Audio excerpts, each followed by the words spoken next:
Assalamualaikum warahmatullahi wabarakatuh. Saya Khobibah Nur Adila dengan NIM 2130306039. Pada kesempatan ini, saya dan rekan saya akan membuat sebuah video pendek dengan judul Integrasi Nasional dengan tujuan memenuhi tugas mata kuliah PPKN dengan dosen pengampu Ibunda Ulia Fitri yang beranggotakan saya sendiri, Khobibah Nur Adila, Fitriani Radiana, dan Mary Andani dari jurusan Psikologi Islam IAIN Batu Sangkar kelas A. Selamat menyaksikan video pendek dari kelompok kami.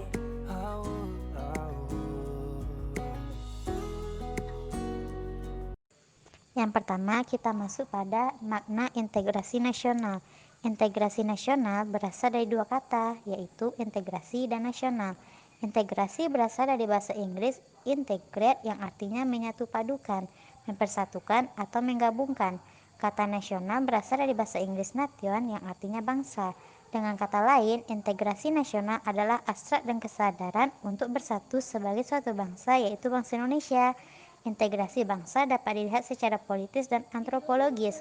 Secara politik, integrasi nasional adalah proses penyatuan berbagai kelompok budaya dan sosial di dalam kesatuan wilayah nasional yang kemudian membentuk identitas nasional. Sedangkan secara antropologis, integrasi nasional adalah proses penyesuaian berbagai unsur-unsur kebudayaan yang berbeda sehingga terjadi keserasian fungsi dalam kehidupan bermasyarakat. Selanjutnya yaitu pengertian integrasi nasional dari berbagai ahli. Yang pertama, Safruddin Bahar, yaitu upaya menyatukan seluruh unsur suatu negara dengan pemerintah dan wilayahnya. Yang kedua, menurut Riza Nur Afrani, yaitu pembentukan suatu identitas nasional dan penyatuan berbagai kelompok sosial dan budaya ke dalam suatu kesatuan wilayah. Yang ketiga, menurut Nazaruddin Samsudin, yaitu proses penyatuan suatu bangsa yang mencakup semua aspek kehidupan, yaitu sosial, politik, ekonomi, dan budaya. Yang keempat yaitu menurut Howard Wrights, penyatuan bagian yang berbeda-beda dari suatu masyarakat kesatuan yang lebih utuh atau memadukan beberapa masyarakat kecil menjadi satu kesatuan. Selanjutnya kita masuk pada jenis-jenis integrasi nasional. Jenis-jenis integrasi nasional ini dibedakan menjadi 7 bagian, yaitu yang pertama, integrasi asimilasi merupakan penggabungan dua atau lebih kebudayaan yang menghilangkan ciri khas kebudayaan aslinya yang diterima oleh masyarakat. Yang kedua, integrasi akulturasi merupakan penggabungan dua atau lebih kebudayaan tanpa menghilangkan ciri khas kebudayaan asli di suatu lingkungan itu sendiri. Yang ketiga, integrasi normatif terjadi karena keberadaan norma-norma yang berlaku dan mempersatukan masyarakat sehingga integrasi lebih mudah dibentuk.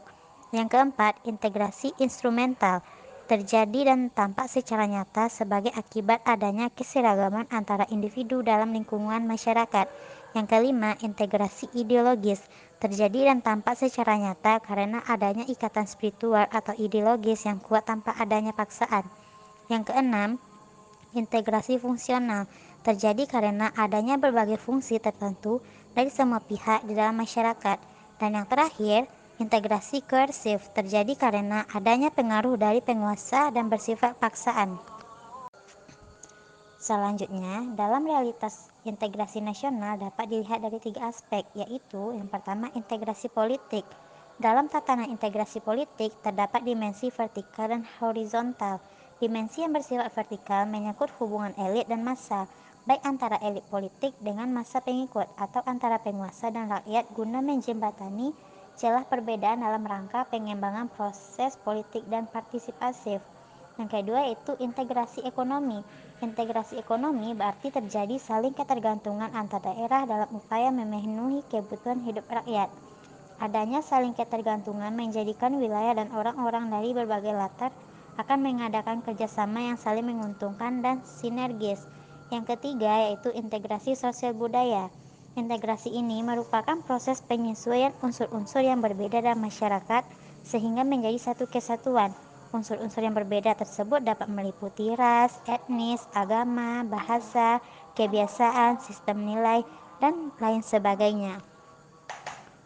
Yang kedua, alasan perlunya integrasi nasional yaitu integrasi nasional sangat diperlukan oleh negara Indonesia karena dari integrasi nasional dapat mempersatukan perbedaan-perbedaan yang ada di Indonesia sehingga tidak adanya konflik perpecahan yang terjadi dikarenakan oleh perbedaan semesta. Adapun faktor-faktor integrasi nasional yang terbagi dua, yang pertama faktor pendorong. Yang pertama yaitu faktor sejarah yang menimbulkan rasa senasib dan seperjuangan. Yang kedua, keinginan untuk bersatu di kalangan bangsa Indonesia sebagaimana dinyatakan dalam Sumpah Pemuda tanggal 28 Oktober 1928. Yang ketiga, rasa cinta tanah air di kalangan bangsa Indonesia sebagaimana dibuktikan perjuangan merebut, menegakkan, dan mengisi kemerdekaan. Yang keempat, rasa rela berkorban untuk kepentingan bangsa dan negara sebagaimana dibuktikan oleh banyak pahlawan bangsa yang gugur di medan perjuangan. Yang kelima, kesepakatan atau konsensus nasional dalam perwujudan proklamasi kemerdekaan Pancasila dan Undang-Undang 1945, bendera merah putih, lagu kebangsaan Indonesia Raya, dan bahasa kesatuan bahasa Indonesia. Faktor-faktor penghambat integrasi nasional yang pertama, masyarakat Indonesia yang heterogen dalam faktor-faktor kesukubangsaan dengan masing-masing kebudayaan daerahnya, bahasa daerah, agama yang dianut, ras, dan sebagainya. Yang kedua, wilayah negara yang begitu luas terdiri atas ribuan kepulauan yang dikelilingi oleh lautan luas. Yang ketiga, besarnya kemungkinan ancaman, tantangan, hambatan, dan gangguan yang merongrong keutuhan, kesatuan, dan persatuan bangsa yang berasal dari dalam maupun luar negeri. Yang keempat, masih besarnya ketimpangan dan ketidakmerataan pembangunan dan hasil-hasil pembangunan menimbulkan berbagai rasa tidak puas dan keputusan di masalah SARA, yaitu suku, agama, ras, dan antar golongan, gerakan separatisme dan kedaerahan, dan demokrasi dan unjuk rasa. Sekian Tentang dinamika dan tantangan integrasi nasional. Dinamika integrasi nasional di Indonesia. Dinamika ini bisa kita angkat dari peristiwa integrasi berdasarkan 5 jenis integrasi sebagai berikut. 1. Integrasi bangsa. Tanggal 15 Agustus 2005 melalui MOU di Vantaa, Finlandia, pemerintah Indonesia berhasil secara damai mengajak gerakan Aceh Merdeka untuk kembali bergabung dengan setia memegang teguh kedaulatan bersama Negara Kesatuan Republik Indonesia. Yang kedua, integrasi wilayah. Melalui deklarasi Juanda tanggal 13 Desember 1957, pemerintah Indonesia mengumumkan kedaulatan wilayah Indonesia yakni lebar laut teritorial seluas 12 mil diukur dari garis yang menghubungkan titik-titik ujung yang terluar pada pulau-pulau negara Indonesia.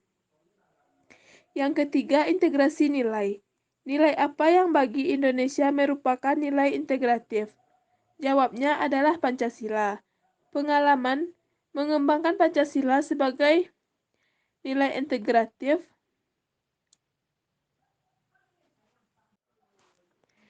terus-menerus dilakukan. Misalnya, melalui kegiatan pendidikan Pancasila baik dengan mata kuliah di perguruan tinggi dan mata pelajaran di sekolah-sekolah.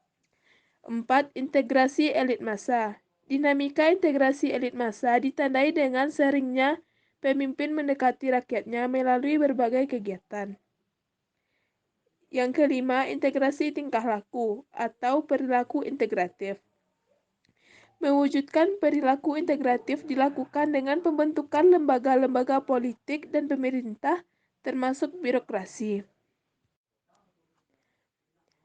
Tantangan dalam membangun integrasi.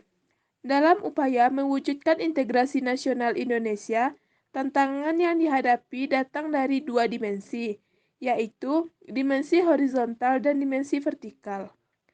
Dalam dimensi horizontal, tantangan yang ada berkenan dengan pembelahan horizontal yang berakar pada perbedaan suku, agama, ras, dan geografi.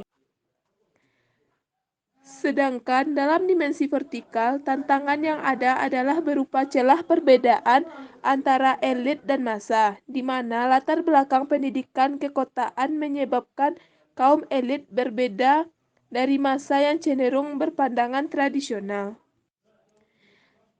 Terkait dengan dimensi horizontal ini, salah satu persoalan yang dialami oleh negara-negara berkembang, termasuk Indonesia, dalam mewujudkan integrasi nasional adalah masalah primordialisme yang masih kuat. Terkait dengan dimensi vertikal, tantangan yang ada adalah kesediaan para pemimpin untuk terus-menerus bersedia berhubungan dengan rakyatnya. Baiklah, hanya sekian video pendek dari kelompok kami. Jika ada kesalahan, kami mohon maaf. Kami sudahi dengan Assalamualaikum warahmatullahi wabarakatuh.